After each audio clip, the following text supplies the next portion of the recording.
TWR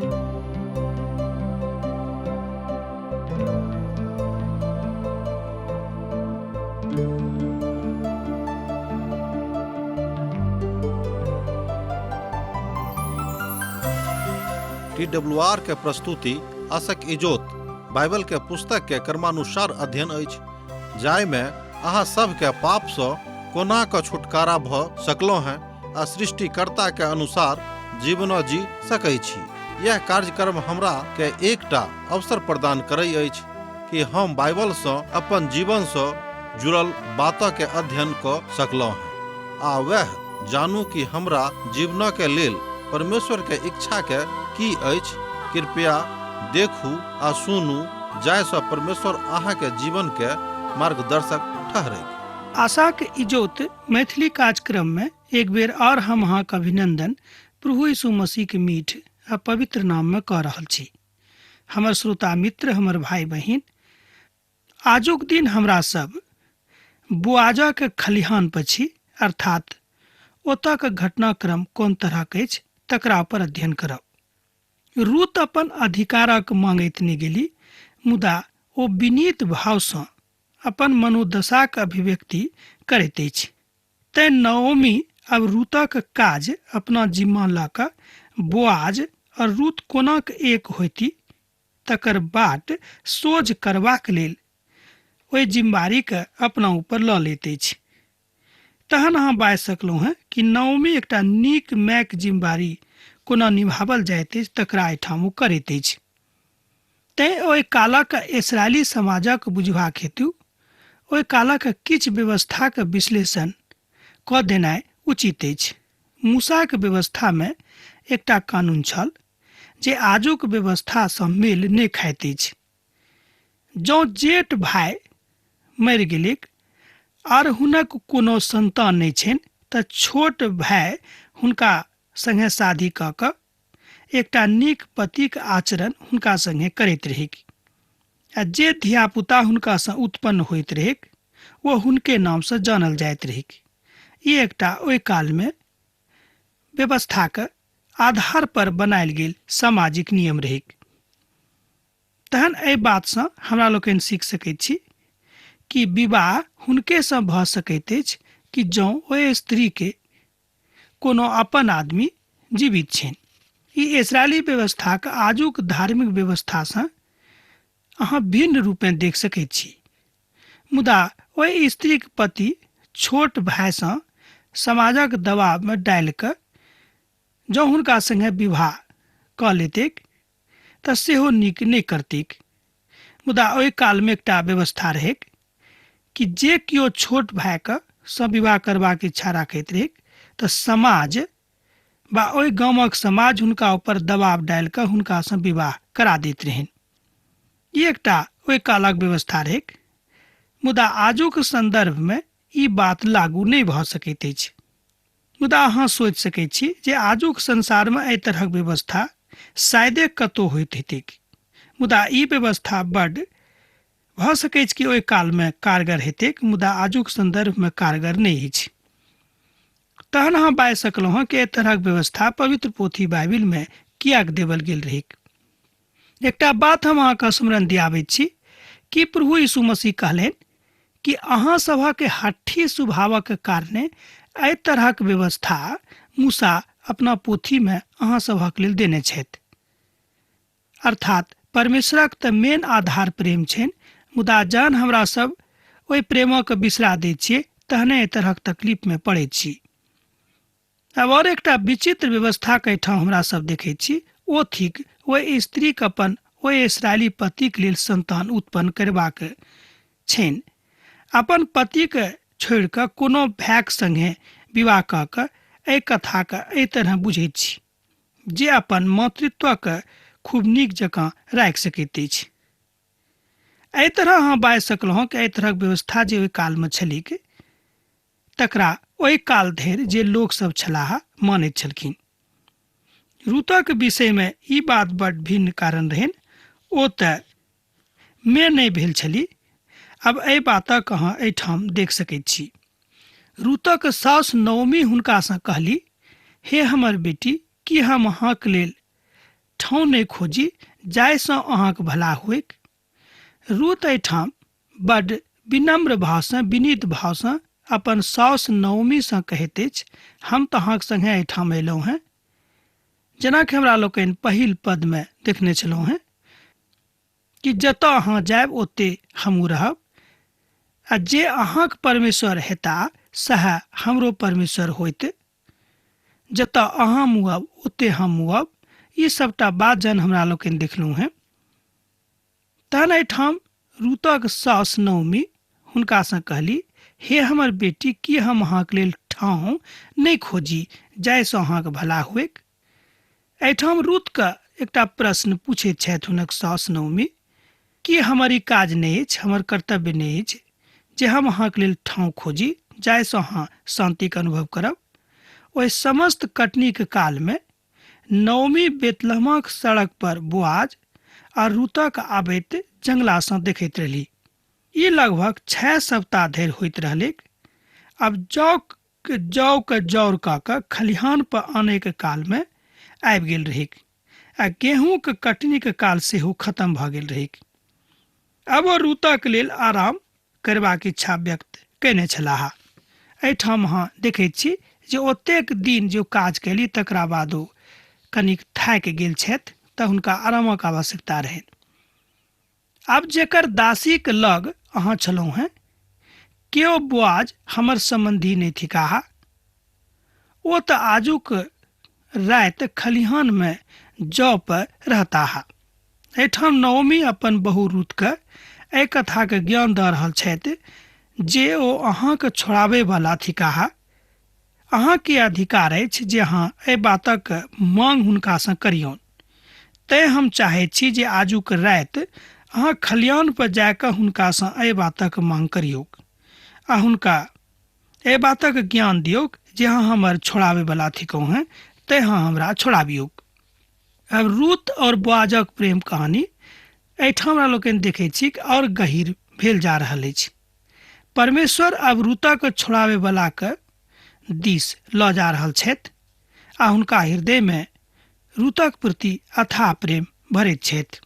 अहाँ स्नान कऽ कऽ आ तकरा बाद नीक वस्त्र पहिर कऽ खलिहान पर जाउ, मुदा जाबे धरि ओ पुरुष भोजन नहि कऽ लेक ताबे धरि हुनका ऊपर स्वयंके प्रकट नहि करब। ई बात नओमी रूतके कहली, और रूतके धार्मिक उपवासक कालमे धरि एहि बातक ज्ञान देली, मुदा किएक तो एहि कालमे धार्मिक उपवासक विधि विधान चलैत रहिक। ओ काल समाप्त भऽ गेल रहिक। नओमी रूतके अपन अधिकार मंगबाक आज्ञा देली आ बाजली जे ओ अहाँके छोड़ाबैवला थिकाह, मुदा रूत एहि बातक बड्ड विनीत भावसँ प्रकट कयली। हमरा दृष्टिमे एहिठाम एकटा पापी प्रभु यीशु मसीहके शरणमे आबि रहल अछि।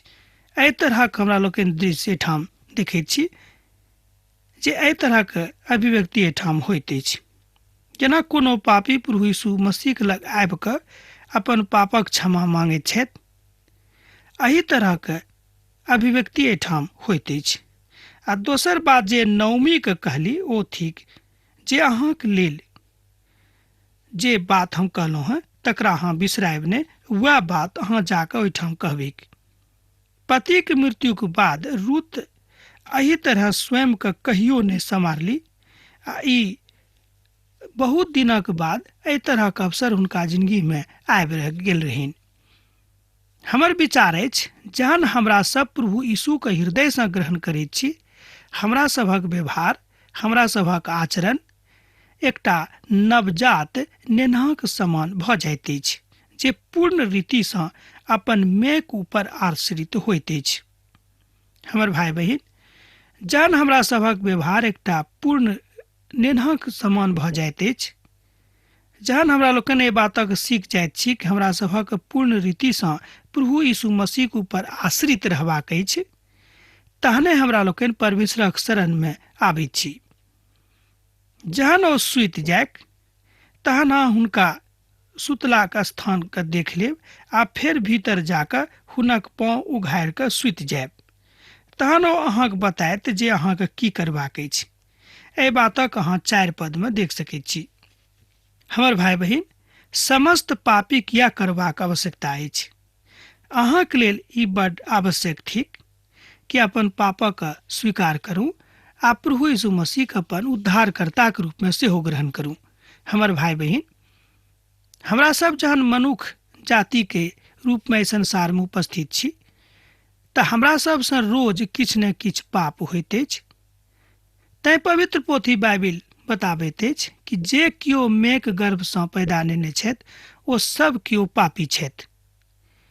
मुदा जहन हमरा सब प्रभु यीशु मसीह अपन उद्धार कर्ताक रूप में ग्रहण करैत छी तऽ हमरा सभक जिंदगी एकटा आशावान जिंदगीक रूप में परिवर्तित भऽ जाइत अछि। अर्थात प्रभु यीशु मसीह हमरा सभक जिंदगी में अयलाक कारणे हमरा सभक जिंदगी बदलैत अछि आ हमरा सब प्रभुक लोक कहाबैत छी। ई काज अहूँ कऽ सकलहुँ हैं, ई केओ कऽ सकैत अछि। तहन आजुक दिन हम अहूँ से यह आग्रह करब कि परमेश्वरक शरण में आबि कऽ अपन गलती के हुनका सन्मुख में मांगि लियौक आ मान लियौक। ई केकरो सुनाबे के बाद देखाबे के जरूरत नहीं अछि। ओ हुनका से कहली, जे किछु अहाँ करैत छी ओहि सबटा के हम करब। तहन ओ खलिहान पर गेली आ अपन सासक आज्ञा के अनुसार कैली। एहि पदक हम जहिया कहियो पढ़ैत छी तऽ हमरो मन खूब गदगद भऽ जाइत अछि। किएक तऽ एहिठाम हमरा लोकनि देखैत छी कि रूत अपन साउस के अपन मेक दर्जा दऽ रहल छथि आ कहैत छथि कि जे किछु अहाँ कहलहुँ हैं वएह हम करब, एहिमे संदेह अहाँ नहि राखब। एहि तरह के व्यक्ति दुनू पद में होइत अछि। 5 आ 6 पद में हमरा एकटा बातक बाजऽ दिअ, जे अछि कि हमरो सब कहियो कहियो माय बाबू कथाके नहीं मानैत छी। किएक तऽ हमरा लोकनि ई बुझैत छी कि हमरा सब बड्ड पढ़ल लिखल लोग छी, बेसी होशियार छी, मुदा अपन माय बाबू कथन के माननाइ बिसरा दैत छी। अर्थात नवमी प्रभुक आत्मा में भरि कऽ एहि सलाह के लेली जाहिसँ हुनक कल्याण होइक। किएक तऽ एहि तरह के भलाई के बात केओ बिनु ईश्वरीय प्रेरणा के बिनु नहीं कऽ सकैत अछि। अर्थात कटनी के काल में एहि तरह के व्यवहार मालिक सब करैत रहैत। ई इजरायली व्यवस्था के एकटा मूल आधार छल। अहाँ जो कटनी करबा में पाछाँ भऽ गेल छी तऽ अखन अहाँ आगाँ बढ़ि कऽ कटनी कऽ सकलहुँ हैं। एहि बातक इशारा सेहो एहिठाम कयल गेल अछि। हमर भाई बहिन, विशेष रूपें जे कलीसियाक सदस्य छथि हुनका लेल ई बात बड्ड सटीक अछि कि जँ आजुक दिन धरि अहाँ कटनी करबा में पाछाँ छी तखन आगाँ बढ़ि कऽ अहाँ कटनी कऽ सकलहुँ हैं। हमर भाई बहिन, एहि तरह हमरा लोकनि देखैत छी कि रूतक जिंदगी के परिवर्तन भऽ रहल छनि आ प्रभु यीशु मसीह हुनका सहायता पहुँचा रहल छथि। आ तेसर कारण बड्ड निष्क्रिय अछि जे अहाँ कटनी करबाक इच्छा नहीं राखैत छी। ई बात एकटा बड्ड दुखद अछि। बहुत लोग से हम कथा करलहुँ हैं, वो कहैत छथि कि हमरा कटनी करबाक कोनो आवश्यकता नहीं अछि, हम कटनी नहीं करय चाहैत छी। हमर भाई बहिन, अहाँ एहि तरह के इच्छा जँ राखैत छी तऽ हम कहब कि नीक नहीं अछि। प्रभुक वचनक पढ़ि कऽ देखियौ कि परमेश्वरक वचन की कहैत अछि। परमेश्वरक वचन एहि बातक जहन अहाँके आज्ञा दऽ रहल छथि तहन अहाँ किया पाछाँ हटि रहल छी। अखन बोआज अपन कटनी के फल आ कटनी में व्यस्त छथि। एकर अर्थ यह भेल जे प्रभुक काज ओ कऽ रहल छथिन। हमर भाई बहिन, हमरो सभक कटनी करबाक अछि। अर्थात हमरो सभक प्रभु यीशु मसीह के प्रेम के दोसर गोटे के बतेबाक अछि।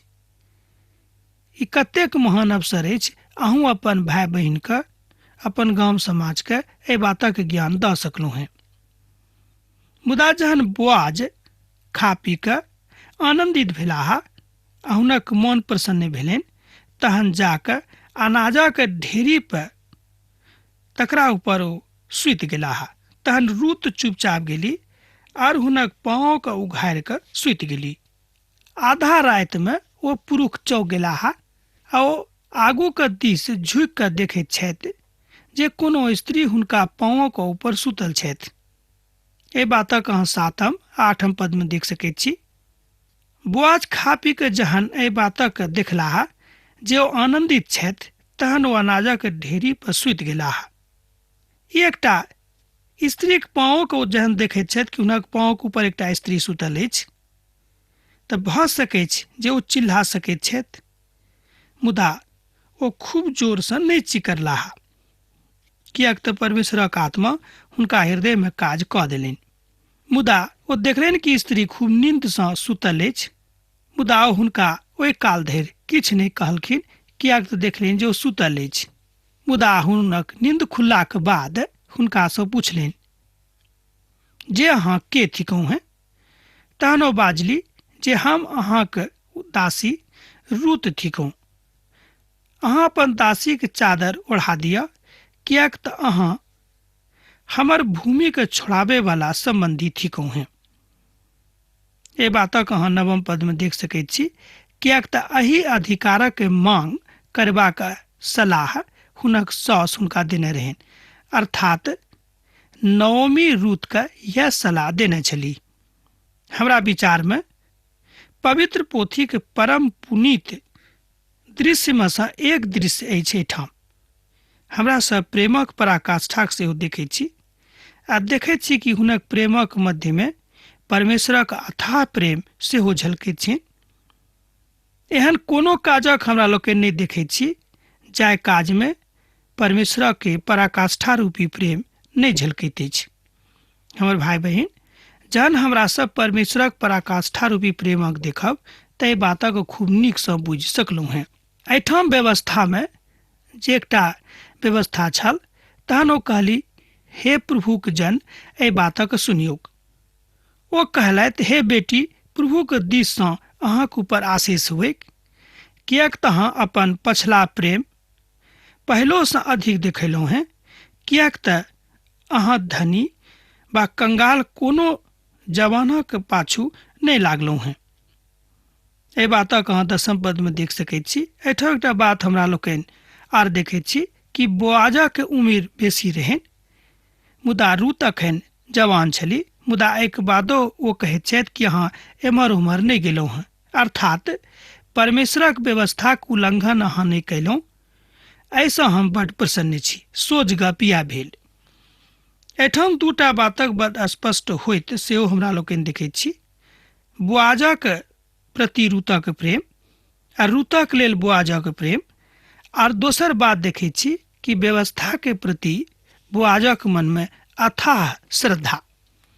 बोआज उम्रमे बहुत पैघ छलाह। एहि पदक पढ़ि कऽ सेहो हमरा लोकनि जानि सकलहुँ हैं, मुदा छोड़ाबैवलाक जे व्यवस्था ओहि कालमे छलैक तकर उल्लंघन नहि हुएक, एहि दुआरे रूत हुनका एहि तरहक आग्रह कयली। ओ बड्ड विनीत भाषामे बोआजके कहैत छथि, अहाँ तऽ हमर छोड़ाबैवला थिकहुँ हैं। प्रभुके धन्यवाद दियौन जे एहि तरहक वचन अपन मुखसँ प्रभु यीशु मसीहक प्रति निकालैत छथि कि हे प्रभु, अहाँ हमर छोड़ाबैवला थिकहुँ, अहाँ हमर उद्धारकर्ता थिकहुँ। हमर भाई बहिन, जे केओ मनुख एहि संसारमे छथि, सबके छोड़ाबैवलाके आवश्यकता छनि। ई अलग बात अछि कि हमरा सब अपन अपन हठी स्वभाव भेलाक कारणे एहि बातक नहि मानैत छी, मुदा तरह तरहक तर्क दऽ कऽ परमेश्वरक वचनक खंडन करैत रहैत छी। हमर भाई बहिन, जे केओ परमेश्वरक वचनक खंडन करैत छथि ओ नीक नहि छथि। सुनि कऽ तमसायब नहि। हम अहाँक शिकायत नहि करैत छी, मुदा अहाँक संगे कोनो जबरदस्ती सेहो नहि करैत छी, किएक तऽ पवित्र पोथी बाइबिलमे बड्ड स्पष्ट रीतिसँ बतायल गेल छै कि आवश्यकताके अनुसार जँ अहाँ बुझैत छी कि अहाँके उद्धार हुएक तऽ अहाँ प्रभुक शरणमे आउ, आ जँ अहाँ नहि बुझैत छी तऽ कोनो बात नहि।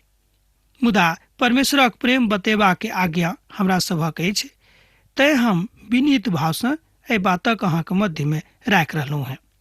एहि बातक अहाँ स्पष्टीकरण देख रहल छी एहिठाम परमेश्वरक वचनमे। तहन ओ हुनका पाँवक लग राति भर सुतल रहि गेली। एहिसँ पहिने कि एहि बातक केओ जानि जायक, बोआज कहलनि, एहि बातक केओ नहि बुझैक जे एहिठाम एकटा स्त्री रातिमे आयल छली। एहि बातक अहाँ 14 पदमे देख सकैत छी। बोआज एहि बातक एहि दुआरे लुका कऽ राखैके इच्छा राखैत रहथि आ दोसर छोड़ाबैवला एहि बातक नहि जानि जायक। कथा स्पष्ट भऽ जाइत अछि जे बोआजा के हृदय में रूतक प्रति अथाह प्रेम रहन, तैं ओ नहीं चाहैत रहत कि रूत के केओ और दोसर छोड़ावे वाला आबि कऽ लऽ जाय। आ फेर बोआजक जे ई 25 किलो जौ लऽ कऽ जाऊँ, अपन सासुक लग खाली हाथ नहीं जाय। ओ कहलथि, जाबे धरि अहाँ हे बेटी एहि बातक नहीं जानि जायब जे एकर की परिणाम होइत, ताबे धरि चुपचाप बैसल रहब, कियाक तऽ आजुक दिन ओहि पुरुषक ई काज बिनु निपटौने शांति नहीं भेटतनि। एहि बातक 17-18 पद में हमरा लोकनि देखैत छी। एहिठाम हमरा लोकनि देखैत छी कि बोआजक हृदय में रूतक प्रति जे प्रेमालाप रहनि से खूब धधक रहल अछि, जेना कि आगिक आँच धधकैत अछि। बा एना कहियो कि दुनू के मध्य में अथाह प्रेम भऽ गेल छनि। हमर मित्र कहैत छथि कि जे केओ एहि पोथीक अध्ययन खूब नीक सँ करैत छथि, हुनका एहि बातक ज्ञान भऽ जेतनि कि पिता परमेश्वर मनुष्य जाति सँ कतेक नेह राखैत छथि, कोना के चाहैत छथि कि सब गोटेक भलाई हुएक। एहन केओ नहीं छथि जिनका परमेश्वर बिसरा दैत छथि। एहि बातक केओ शिकायत नहीं कऽ सकैत छथिन। परमेश्वरक अथाह शांति, हुनक अथाह प्रेम हुनका मन में भऽ जाइत छनि। अब आजुक अध्ययन हमरा एही ठाम समाप्त करबाक आज्ञा दिअ, कियाक तऽ अहाँ सँ विदा होके काल भऽ रहल अछि। हाँ, पाती लिखनाइ नहीं बिसरायब, जेना अहाँ सब लिखैत रहैत छी, लिखैत रहब। प्रभु यीशु मसीह के नेह सैत घड़ी अहाँक जिंदगी में बनल रहेक। आमीन। हमर विश्वास अछि कि ई कार्यक्रम अहाँ के लेल लाभदायक सिद्ध अछि। हम चाहै छी कि अहाँ अपन आशीषो के हमरा संग साझा करू। जँ अहाँ के नजीक बाइबल सँ आ जीवनो सँ संबंधित कोनो प्रकार के प्रश्न भऽ सकै अछि, तऽ अपन समस्या के लेल प्रार्थना करबा के लेल जँ चाहै छी तऽ हमरा फोन नंबर पर जरूर संपर्क कऽ सकै छी। परमेश्वर अहाँ सब के लेल एकटा सुंदर, सुखद, आनंदित दिन प्रदान करैक।